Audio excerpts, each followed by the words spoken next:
Shocking news has hit the world. Murder or revenge on the system. On December 4th, Luigi Mangione, a desperate patient from New York, murdered a top executive of United Healthcare, a major insurance company, right in his home. The reason? Luigi accused the insurance company of denying him life-saving treatment because of bureaucratic delays and cost savings. Police are investigating the motives behind the tragedy. Mangione was chronically ill and had fought a long battle with the medical system, according to numerous publications. But this story is just the tip of the iceberg. Medicine, which is supposed to save, is killing millions. And not because it's powerless, but because it benefits from it. New circumstances of the case of Luigi Mangione, who shot dead a top manager of the insurance company United Healthcare, are coming to light. The young man comes from a rich and powerful family. The grandfather is a natural tycoon developer, owner of solid companies. And obviously the family knew nothing since Mangione stopped contacting them 6 months ago. Another loner. He might have had personal reasons, as the young man had suffered from severe back pain since childhood and had undergone several surgeries. On his social media page, he posted an X-ray with metal structures embedded in someone's spine, although it's not very clear how this combined with his sports activities. In any case, the villain was in very good standing, practicing robotics, having graduated with a computer master's degree from the prestigious University of Pennsylvania, Ivy League. Before committing the murder, Mangione left something like a manifesto, which the major American media did not quote. That, however, only spurred interest in the text from millions of patients victimized by insurance companies. I apologize for the strife and worry, but it had to be done.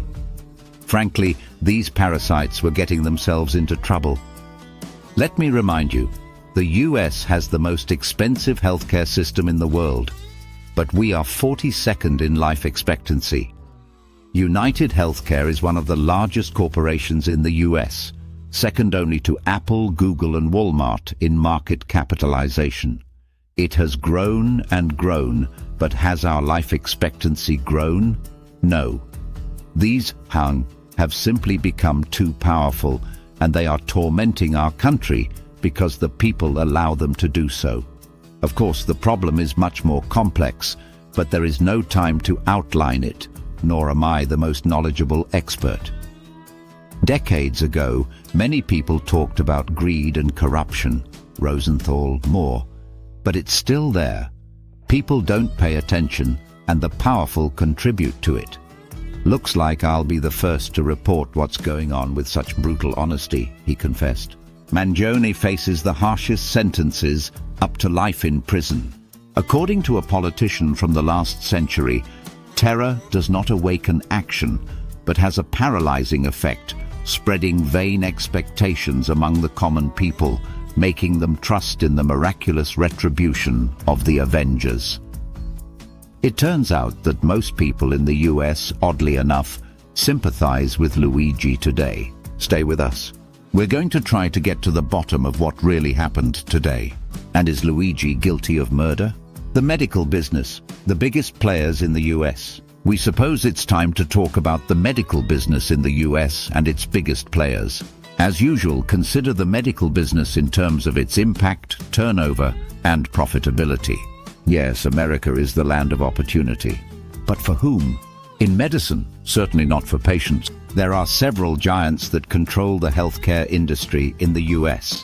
United Healthcare is the largest insurance provider, serving over 70 million people.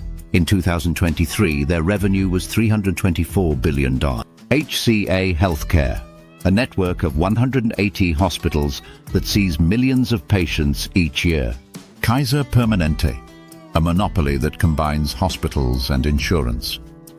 Anthem Blue Cross, one of the leading insurance companies controlling the health of millions. These companies don't just treat, they profit from every visit, every prescription, and every surgery. Their goal is not your recovery, but to maximize profits. The insurance system, who wins? The US health insurance system looks like a lifeline, but in reality it's a chain that drags you down. Patients pay monthly premiums, often £400 to $1,000 a month. When it comes time to get treatment, insurance companies turn them down under various excuses: inappropriateness, incomplete paperwork, or there's a cheaper option. The money settles in the system. Bonuses of top managers, payments to shareholders, advertising expenses. Did you know that in 2022, US insurance companies saved more than $300 billion by denying patients treatment?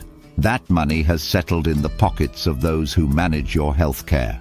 How overpricing works in the US. Real-life examples. In the US, according to various estimates, the prices of medical services are overpriced by 10 to 50 times. A typical Band-Aid at a hospital costs 10 to 20. A blood test is up to $300 instead of the real cost of $30. A daily stay in a ward, up to $10,000. So according to statistics, the average cost of an MRI in the US was $580, and a lot more than, for example, in Spain, where an MRI costs only $120. A CT scan in the US costs an average of $553 compared to $78 in Spain. Researchers say that not only the large number of tests and procedures, but also their high cost, explain why it is so expensive to get sick in the US. Why? Because it's profitable. The bigger your bill, the more money hospitals and insurance companies get. And the patients? They are left with tens of thousands of dollars in debt and ruined lives. Pharmaceutical giants, their drugs, the business of addiction.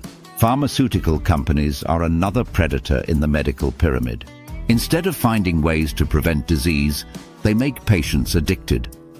Opioids are the pain medications that cause the addiction crisis in the United States. Companies have made billions, and over 500,000 people have died from overdose. Insulin, a life-saving drug for diabetics. The price has risen 300% in the last 20 years, although the formula has remained the same. Americans on average spend almost twice as much on pharmaceuticals as people in other industrialized countries. High drug prices are the biggest expense in the US. Compare this to Europe, where drug prices are regulated by the government and often depend on the clinical effectiveness of the drug. In the US, private insurance companies can negotiate drug prices with manufacturers, often using the services of pharmaceutical managers. However, the Medicare program, which covers a significant portion of the nation's drug costs, is not allowed to negotiate prices with manufacturers. Because of weak drug price regulation, Americans in 2023 spent an average of more than $1,000 on prescription drugs per person, compared to an average of $466 in other prosperous countries.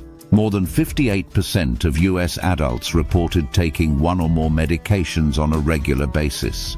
Prescription drug spending continues to rise and is expected to total an astounding $463.6 billion in 2024. Your health is their goldmine, their El Dorado and Klondike. But that will be a separate issue to discuss in our next video. Why medicine is killing us? Is the system to blame? Now the question is, why are 99% of deaths related to medicine in one way or another? Because the system is built to treat the symptoms, not the causes. The more problems you have, the more money the industry will make. Overdiagnoses. Doctors prescribe unnecessary tests and procedures. Surgery for insurance. Millions of interventions that could have been avoided. Drugs for life. Patients don't get better, they become permanent customers. Each of us is just a line item on the income statement. So what happened to Luigi Mangione? Luigi was neither the first nor the last. Every year, hundreds of thousands of patients die because of denied treatment, misdiagnoses, wrong prescriptions, and inflated bills. And insurance companies and clinics continue to report positive medical statistics and record profits. Let's finally take a moment to reflect. Is it Luigi's fault? And if not, why not? Or is the entire system that turns our lives into commodities and our deaths into statistics to blame? How to save yourself and your loved ones. Modern medicine is not salvation.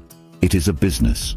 Doctors, hospitals, insurers, and pharmacists work not for you, but for money.